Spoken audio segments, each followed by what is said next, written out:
여러분, 안녕하세요. 오늘 제가 아주 중요한 이야기를 해드리려고 이렇게 찾아왔는데요. 요즘 TV나 뉴스만 틀면 암 환자가 너무 많아졌다. 주변에 암 걸린 사람이 너무 흔하다. 이런 이야기들 많이 들으시죠? 아마 깜짝 놀라실 거예요. 도대체 왜 이렇게 암 환자가 급증하는 걸까요? 특히 우리나라 대한민국에서 말이죠. 100세 시대에 접어들면서 오래 사니까 암도 더 많이 걸리는 건가? 이렇게만 생각하시나요? 많은 분들이 그렇게 알고 계시더라고요. 하지만 이게 전부는 아닙니다. 지난 30년간 암 환자분들을 진료하고 연구하면서 알게 된 한국인 99%가 모르고 있었던 암 폭증의 진짜 이유를 오늘 시원하게 파헤쳐 드리겠습니다. 암 이제 더 이상 남의 이야기가 아니죠. 내 부모님, 내 자녀, 내 이야기일 수도 있습니다. 오늘 이 영상을 끝까지 보시면 암에 대한 오해를 풀고 건강한 미래를 위한 중요한 지혜를 얻어가실 수 있을 거예요. 자, 그럼 지금부터 저와 함께 그 진실 속으로 들어가 보실까요? 많은 어르신들이 옛날에는 암이 이렇게 많지 않았는데 요새는 왜 이렇게 다들 암에 걸리는 거야? 하고 궁금해하십니다. 맞습니다. 통계만 봐도 암 발병률이 꾸준히 늘고 있어요. 물론 여기에는 우리가 생각하는 몇 가지 이유가 있습니다. 첫째는 바로 인구 고령화입니다. 우리나라는 세계에서 유례없이 고령화가 가장 빠르게 진행되는 국가 중 하나로 꼽힙니다. 평균 수명이 늘어나면서 자연스럽게 암에 걸릴 기회도 많아지는 거죠. 나이가 들면 우리 몸의 세포들도 늙어가고 세포 복제 과정에서 오류가 발생하거나 DNA의 손상이 축적되어 돌연변이가 생길 확률도 기하급수적으로 높아지거든요. 이러한 세포 돌연변이는 암 발생의 핵심적인 원인이 됩니다. 통계청 자료에 따르면 65세 이상 노인 인구의 암 발병률이 젊은 층보다 훨씬 높은 것을 알 수 있습니다. 즉, 오래 살수록 암에 걸릴 확률이 높아지는 것은 피할 수 없는 자연의 섭리 같은 거예요. 하지만 이것만으로는 최근의 급격한 암 증가를 다 설명할 수는 없습니다. 단순히 나이가 많아져서라고만 하기에는 너무나 많은 젊은 층에서도 암 발병이 늘어나고 있다는 사실에 우리는 주목해야 합니다. 분명 다른 요인들이 복합적으로 작용하고 있다는 뜻이지요. 그럼 두 번째, 조기 진단 및 검진 프로그램 발전도 암 발병률 통계에 한 몫을 합니다. 요즘은 건강검진도 매우 보편화되었고 내시경, CT, MRI 같은 첨단 의학 기술도 워낙 좋아져서 옛날에는 미처 발견하지 못했던 아주 작은 초기 암들도 이제는 손쉽게 찾아낼 수 있게 됐어요. 유방암 검진, 대장암 검진, 위암 검진 등 국가에서 시행하는 암 검진 프로그램 덕분에 초기 단계의 암 발견율이 현저히 높아지면서 암 환자로 등록되는 숫자 자체는 자연스럽게 늘어나는 것처럼 보이는 거죠. 실제로 병원에 오시는 환자분들 중에서도 선생님, 국가건강검진에서 우연히 발견했어요. 별다른 증상도 없었는데 정기검진 덕분에 살았어요 하시는 분들이 참 많습니다. 이처럼 진단기술의 발전과 검진 프로그램의 보편화는 암 생존율을 높이는 데 크게 기여했지만 동시에 암 발병 통계 수치를 끌어올리는 중요한 요인으로 작용하고 있다는 것을 간과해서는 안 됩니다. 하지만 역시 이것만으로는 지금의 폭발적인 증가세를 모두 설명하기 어렵습니다. 우리는 무언가 중요한 것을 놓치고 있다는 생각이 들었답니다. 왜 진단이 빨라진 것 이상으로 실제 암 발생 자체가 늘어나는 것 같다는 느낌이 드는 걸까요? 자, 이제부터 제가 말씀드릴 세 번째 이유부터가 정말 중요합니다. 이건 아마 많은 분들이 예상치 못했던 부분일 거예요. 바로 서구화된 식습관과 생활 방식입니다. 어르신들 예전에는 아침 저녁으로 집밥 드시고 텃밭에서 직접 키운 채소나 산과 들에서 나는 자연식품 위주로 드시고 그러셨죠? 소박하지만 신선하고 건강한 밥상이었습니다. 근데 요즘은 어떠세요? 현대사회에서는 시간 절약과 편의성을 추구하면서 식생활이 완전히 달라졌습니다. 마트 가면 간편하게 데워 먹는 냉동식품 배달앱 하나면 세상의 모든 음식이 집으로 순식간에 배달되죠? 특히 젊은 세대들은 물론이고 어르신들도 밖에서 외식을 하시거나 배달 음식을 드시는 일이 많아지면서 고지방, 고칼로리 음식, 그리고 패스트푸드나 가공식품, 당분이 많은 음료 등을 드시는 경우가 아주 흔해졌습니다. 이런 음식들이 우리 몸에 들어오면 소화기계통의 부담을 가중시키고 장내 미생물 환경을 교란하며 비만을 유발하여 대장암, 유방암, 전립선암 같은 소화기계통이나 호르몬 관련 암 발생 위험을 크게 높입니다. 특히 주목해야 할 것은 가공육이나 붉은 고기 섭취 증가가 대장암 발병률을 높인다는 연구 결과입니다. 제가 여기서 특별히 강조하고 싶은 것은 초가공식품입니다. 햄, 소시지, 베이컨, 라면, 인스턴트 수프, 설탕이 잔뜩 들어간 과자, 탄산음료 같은 것들이 대표적이죠. 이런 초가공식품에는 설탕, 소금, 트랜스지방, 식품 첨가물 등이 과도하게 들어있어 우리 몸에 여러 악영향을 미칩니다. 이러한 성분들은 우리 몸의 만성적인 염증을 유발하고 장 건강을 심각하게 해쳐서 암세포가 자라기 좋은 환경을 만들어요. 단순히 영양 불균형을 넘어 직접적으로 세포 손상을 일으키고 발암 물질의 생성을 촉진할 수 있습니다. 그리고 흡연과 과도한 음주. 이건 예전부터 암의 주범으로 잘 알려져 있죠. 폐암, 간암은 물론이고 식도암, 구강암, 후두암 등 정말 다양한 암의 위험을 높입니다. 담배 연기 속 수많은 발암 물질은 DNA를 직접 손상시키고 알코올은 간세포에 독성을 주어 간암의 주요 원인이 됩니다. 하지만 젊은 층에서 흡연율이 낮아지고 있다고 해서 안심하시면 절대 안 됩니다. 또 다른 문제가 있습니다. 바로 운동 부족과 비만입니다. 현대인들은 앉아서 생활하는 시간이 길어지고 신체 활동량이 현저히 줄어들었습니다. 여기에 잘못된 식습관까지 더해져 비만 인구가 급증하고 있습니다. 살이 찌면 우리 몸속 지방세포에서 염증 물질과 특정 호르몬이 과도하게 분비되고 인슐린 저항성이 증가하면서 세포 성장 신호가 교란되어 암 발생 위험이 훨씬 높아진다는 사실 알고 계셨나요? 배만 볼록 나오신 분들, 특히 복부 비만이 심하신 분들은 대장암, 유방암, 자궁내막암 등의 위험이 더욱 커지므로 조심하셔야 합니다. 비만은 단순한 미용 문제가 아니라 만병의 근원이라고 하죠. 암에도 예외는 아니랍니다. 규칙적인 운동은 비만 예방뿐만 아니라 면역력 증진에도 큰 도움이 됩니다. 네 번째 이유는 바로 환경적 요인입니다. 어르신들, 예전에는 하늘이 참 맑고 공기도 신선했죠? 도시에서도 별을 쉽게 볼 수 있었고요. 근데 요즘은 어떻습니까? 매년 겨울이면 뿌연 미세먼지 때문에 목이 칼칼하고 기침도 나오고 숨쉬기도 답답하죠. 이런 미세먼지나 산업공해로 인한 대기 오염 물질들은 아주 미세한 입자로 이루어져 있어서 우리 폐 속 깊숙이 침투하여 염증을 유발하고 폐암을 비롯한 호흡기 질환 발생 위험을 크게 높일 수 있습니다.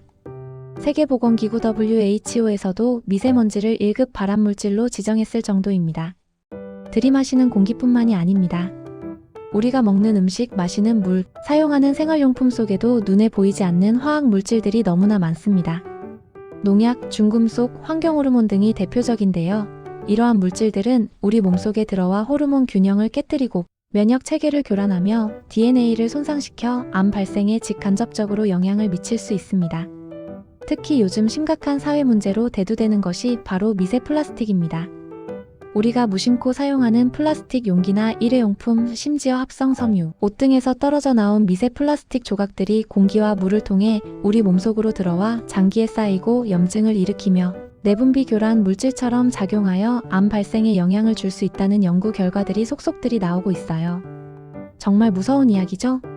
우리 몸이 끊임없이 유해 환경에 노출되어 있다는 것을 의미합니다. 그리고 다섯 번째, 이건 정말 심각한 문제인데요. 바로 새로운 노출체 요인이라는 개념입니다. 이 용어가 생소하게 들리실 수도 있겠지만 쉽게 말씀드리면 우리가 태아기부터 사망에 이르기까지 일생 동안 경험하는 모든 환경적 노출을 총체적으로 의미하는 거예요. 1980년대 이후로 세상이 너무나 많이 변했죠? 산업화가 가속화되고 기술이 발전하면서 우리가 상상할 수 없을 만큼 새로운 화학 물질들이 우리 생활 속에 스며들고 식습관도 완전히 달라졌으며 생활 패턴도 급격하게 바뀌었습니다. 예를 들어 임신 중에 엄마가 복용한 약물, 어릴 때부터 먹어온 초가공식품들, 인공조명 아래 밤늦게까지 이어지는 활동, 스마트폰이나 컴퓨터 등 전자기기에서 나오는 전자파, 그리고 현대인의 고질병이 된 수면 부족까지 이런 모든 것들이 우리 몸속에 알게 모르게 쌓여서 우리 몸의 핵심 기능인 생체 리듬을 심각하게 교란합니다. 우리 몸은 낮에는 활동하고 밤에는 충분한 휴식을 취하면서 회복하는 것이 자연스러운 생체 시계인데 밤에도 불을 밝히고 TV 보고 스마트폰 보고 컴퓨터 앞에 앉아있는 시간이 늘어나면서 이 생체 리듬이 깨지는 것이죠. 이렇게 생체 리듬이 깨지면 수면의 질이 저하될 뿐만 아니라 우리 몸의 면역력이 급격히 약해지고 호르몬 불균형이 초래되어 암세포가 자라기 좋은 환경이 만들어진다는 거예요. 특히 우리 장 속의 유익균과 유해균의 균형이 깨지면서 장벽이 약해지고 독소가 쉽게 침투하여 전신 염증을 유발하며 암세포 전이에도 영향을 줄 수 있습니다. 야간 근무를 하시거나 밤늦게 주무시는 어르신들, 특히 불면증으로 고생하시는 분들 많으시죠? 이 부분이 정말 중요합니다. 규칙적인 생활 습관과 충분한 수면은 암 예방의 아주 기본적인 요소라는 것을 명심해야 합니다. 현대 사회의 편리함이 가져온 그림자가 바로 암 발병률 증가와 밀접한 관련이 있다는 것을 이제는 인지해야 할 때입니다. 6번째, 여성 어르신들께 특히 해당되는 이야기인데요. 바로 늦은 결혼과 출산 감소가 유방암 발생 위험을 높일 수 있다는 것입니다. 요즘은 여성들이 사회활동을 활발히 하면서 결혼도 예전에 비해 늦게 하고 아이도 많이 낳지 않거나 아예 안 낳는 비출산 가구도 늘고 있죠. 이게 왜 암하고 관련이 있냐고요? 여성의 몸은 임신과 출산을 겪으면서 호르몬 변화를 겪게 됩니다. 특히 여성 호르몬인 에스트로겐은 유방세포의 성장을 촉진하는 역할을 하는데요. 임신과 모유 수유 기간 동안 에스트로겐 분비가 상대적으로 낮아지고 유방세포가 분화되어 암 발생 위험이 줄어드는 효과가 있습니다. 그런데 늦은 결혼으로 임신 시기가 늦어지거나 출산 경험이 없으면 여성 호르몬인 에스트로겐에 노출되는 기간이 상대적으로 길어지면서 유방암이나 자궁내막암 같은 호르몬 관련 여성암 발병률이 높아질 수 있습니다. 예전에는 아이를 많이 낳고 모유 수유를 오래 하면 여성 호르몬 노출이 조절되어 암 예방 효과가 있었는데 요즘은 그런 기회가 줄어드는 것이죠. 이는 현대 여성들의 사회활동 증가와 생활 패턴 변화가 건강에 미치는 또 다른 영향으로 볼 수 있습니다. 물론 개인의 선택은 존중되어야 하지만 이러한 의학적 사실 또한 인지하고 있어야 할 중요한 부분입니다. 마지막 7번째, 이건 정말 현대인들의 고질병이자 눈에 보이지 않는 가장 강력한 암 유발 요인 중 하나죠. 바로 만성 스트레스입니다. 어르신들 걱정거리가 한두 가지가 아니시죠? 자녀 걱정, 손주 걱정, 건강 걱정, 노후 걱정. 경제적인 문제 현대사회는 예전보다 훨씬 복잡하고 경쟁적이어서 우리는 끊임없이 크고 작은 스트레스에 노출되어 살아갑니다. 이런 스트레스는 단순히 마음을 불편하게 하는 것을 넘어 우리 몸에 심각한 생리적 변화를 초래합니다. 스트레스 호르몬인 코르티솔이 과도하게 분비되면 우리 몸의 면역 체계가 약화되고 만성적인 염증 반응을 일으키며 세포 손상과 DNA 변이를 촉진하여 암 발생에 직접적이고 간접적으로 큰 영향을 미칩니다. 심지어 암세포의 성장과 전이를 돕는다는 연구 결과도 있습니다. 긍정적인 마음을 가지고 스트레스를 현명하게 관리하는 것이 얼마나 중요한지 제가 진료실에서 늘 환자분들께 강조하는 부분입니다. 유전적인 요인도 물론 일부 암에는 영향을 미치지만 대부분의 암은 유전적 요인보다는 생활 습관과 환경적인 요인, 그리고 정신적인 요인이 복합적으로 작용하여 발생한다는 사실을 이제는 명확히 기억하셔야 합니다. 우리 마음의 건강이 몸의 건강과 직결된다는 점을 잊지 마세요. 자, 지금까지 한국 암폭증의 진짜 이유 7가지를 아주 자세하고 친절하게 설명해 드렸습니다. 어떠셨나요? 생각보다 우리가 일상생활에서 무심코 지나치거나 놓치고 있는 부분들이 너무나 많았죠? 하지만 너무 걱정만 하실 필요는 없습니다. 오늘 여러분께 절망적인 이야기만 드리려고 온 것이 아닙니다. 희망적인 메시지도 함께 전달해드리고 싶습니다. 중요한 것은 우리가 이 모든 사실을 정확히 알고 지금부터라도 작은 변화들을 꾸준히 시작하는 것이랍니다. 암은 더 이상 불치병이 아닙니다. 미리 예방하고 조기에 발견하면 얼마든지 건강하게 남은 인생을 활기차게 살아갈 수 있습니다. 암을 두려워하지 말고 현명하게 대처하는 지혜가 필요한 때입니다. 그럼 우리는 어떻게 해야 암을 예방하고 건강한 삶을 지켜갈 수 있을까요? 제가 일상생활에서 쉽게 실천할 수 있는 7가지 황금률을 알려드리겠습니다. 첫째, 균형 잡힌 식습관을 만드셔야 합니다. 매일 신선한 채소와 과일을 충분히 섭취하고 통곡물, 콩류, 견과류 등 자연식품 위주로 드세요. 가공식품, 패스트푸드, 설탕이 많은 음료는 최대한 멀리하세요. 고기 드실 때는 붉은 고기보다는 닭고기나 생선 같은 흰살 고기를 선택하시고 기름기 적은 부위로 드시는 것이 중요합니다. 섬유질이 풍부한 식단은 장 건강에 매우 좋습니다. 둘째, 규칙적인 운동은 선택이 아닌 필수입니다. 굳이 헬스장에 가거나 무리하게 운동하실 필요 없어요. 매일 30분 이상 빠르게 걷기, 동네 뒷산 오르기, 집에서 간단한 스트레칭이나 맨손 체조라도 꾸준히 하시면 혈액순환이 좋아지고 근육이 강화되어 면역력도 자연스럽게 높아집니다. 몸을 움직이는 즐거움을 느껴보세요. 셋째, 금연과 절주는 아무리 강조해도 지나치지 않습니다. 담배는 백해무익하며 알코올은 세계보건기구에서 지정한 1급 발암물질입니다. 술, 담배는 암을 부르는 지름길일 뿐만 아니라 모든 질병의 시작점이 될 수 있습니다. 지금 당장이라도 늦지 않았으니 용기를 내어 꼭 끊으세요. 주변의 도움을 받는 것도 좋은 방법입니다. 넷째, 정기적인 암 검진을 절대 잊지 마세요. 나라에서 시행하는 위암, 대장암, 간암, 유방암, 자궁경부암 등 5대 암 검진을 꼭 챙겨서 받으세요. 아무리 건강해도 내 몸을 주기적으로 확인하는 것은 너무나 중요합니다. 초기에 발견하면 완치율이 훨씬 높아집니다. 주저하지 말고 병원을 찾으세요. 다섯째, 스트레스 현명하게 관리하기입니다. 스트레스는 만병의 근원입니다. 취미 생활을 가지거나 친구분들과 담소를 나누고 자연 속에서 산책을 하는 등 자신만의 스트레스 해소법을 찾아서 실천하세요. 명상이나 요가도 정신 건강에 큰 도움이 됩니다. 긍정적인 마음을 가지는 것이 암 예방에 큰 도움이 됩니다. 여섯째, 충분하고 질 좋은 수면입니다. 밤 10시부터 새벽 2시 사이에는 숙면을 취하는 것이 가장 좋습니다. 밤에는 스마트폰이나 TV 시청을 줄이고 방을 어둡게 한 후 주무세요. 우리 몸이 밤새 쉬면서 회복하고 독소를 배출할 충분한 시간을 주어야 합니다. 마지막 일곱째, 환경 유해 물질 최소화입니다.